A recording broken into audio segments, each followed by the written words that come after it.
how could that happen? How could it possibly be? What we just did is not, it's not just, you know, we hooked up. You open yourself up. You literally received a part of that person into you. Not just physically, emotionally, mentally, spiritually. Everything. And then they go, I don't want you anymore. That was it. Like, no. It's like no. It's like I say that you need a body in order to access the spirit and the mind and the soul. The body is the vessel. There are people out there that just want a ride, and they will use your body as the vessel to the next body, the host. You're hosting a parasite when you are engaging in behavior with a person who's not prepared, who's not ready. And most of them aren't. We'll tell you right now. Especially at a young age. Like, I'm 21. You're almost 20. She's going to be 20 in March. In March. You know, especially at this age, it's a new playing field for most people. Like, okay, so you lost your virginity when you were 15. Like, and, whatever. Like, the sex starts happening when you're, like, you know, legal.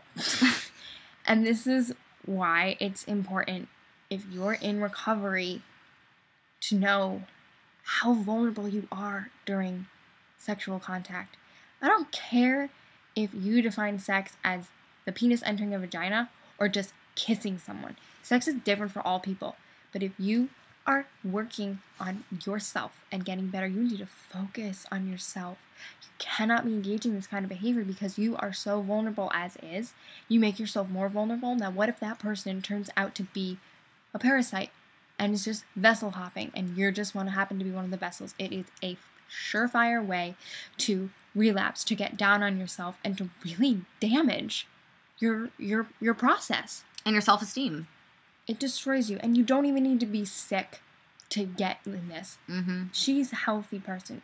She is at healthy weight, healthy body. She has excellent eating habits. We eat together. She makes me eat. She's awesome. Like, she's going to make a video all by herself about how to deal with a crazy batshit anorexic best friend.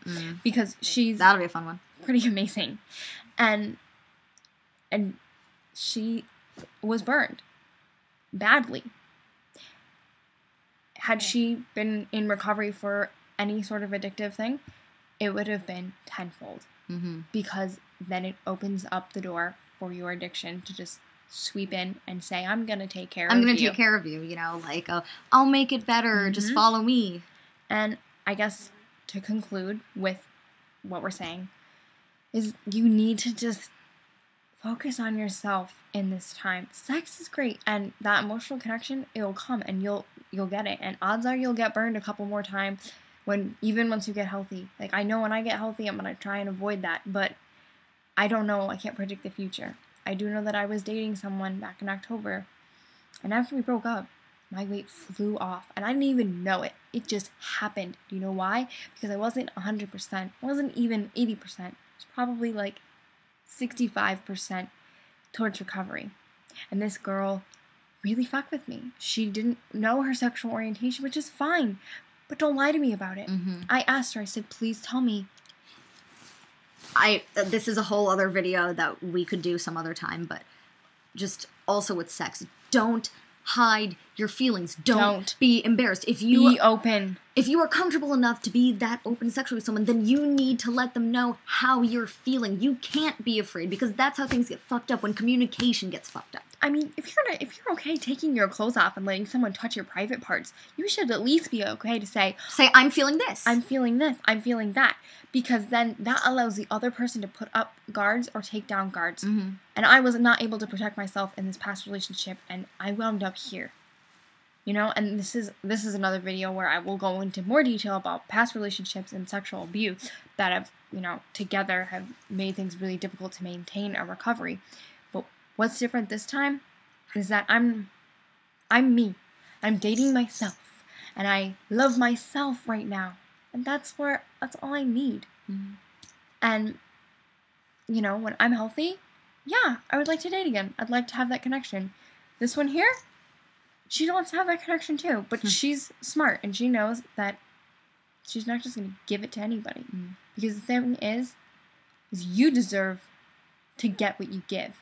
And if you give, and you don't get way back, more than you receive, it's in vain. Mm-hmm.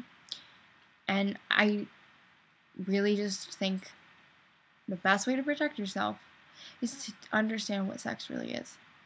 It's an emotional roller coaster. And it does take time. You're not going to understand it right away. You do need to do that experimenting or whatever it is that people say, but that doesn't mean that you can do it by using other people. You know, you make the right decisions for yourself. Be honest. Know the possible consequences. Emotionally, physically, anything before you can even think about having sex. Right. You need to understand, the conditions. It's like you don't blindly go buy a used car. If you don't have your license. You know like I don't have a license. I don't have money. But this looks cool. I don't know how to drive stick shift, but I want this car. So I'm gonna shell out $10,000 for it. Now what? Mm-hmm. I'm broke, and I can't get the car off the lot because I don't know how to drive it. So that's the way it is with sex. If you don't understand it, you shouldn't be doing it. If you don't understand how to fix the fucking, heater in your house, don't touch the motherfucking dial because you bring your fucking house down. Okay? If you don't know how to take stitches out, okay, go to the doctor and let them take the fucking stitches out. If you don't know how to wash your clothes, go home on fucking Christmas break with your laundry bag and give it to mom and say, "Hey, mom, will you wash my clothes? Because I'm a Or will dipshit." you teach me how to do it? Yeah. Don't just go do something if you don't know what to do. I mean, that's the stupidest thing ever. And people are like, "Oh, I know how to have sex. I put my penis in her vagina. Well, I know how to have sex. I just put my tongue on her clit." No. The point we're trying to make is that sex is not all about the physical. It's not. And people think it is. Sex is an emotional thing. It is an emotional, spiritual, intellectual connection on a higher level. It's called making love, and it's slow jam music, and it's sexy. And if you decide that you're going to suppress all of that and just have a physical, you might as well have fun with yourself. Yeah, I was going to be a little bit more provocative there, but that works. And now that we've talked your ear off for almost 20 minutes, I just really hope that this reaches the right people. And by right people, I don't just mean the people who are going to get burned or have been burned, but I mean the people who are doing the burning. The burning. This is for you guys. Stop. Just stop. Don't be a vessel hopper anymore. End it. And end this cycle. I want to end this cycle of abuse on our bodies. And together, we want to end this cycle of abuse in relationships. And you can get sexually abused in a relationship without sexual assault. So end it. Stop vessel hopping, you fucking vessel hoppers.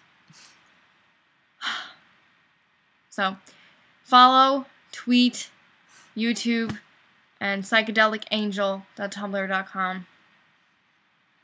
Bye.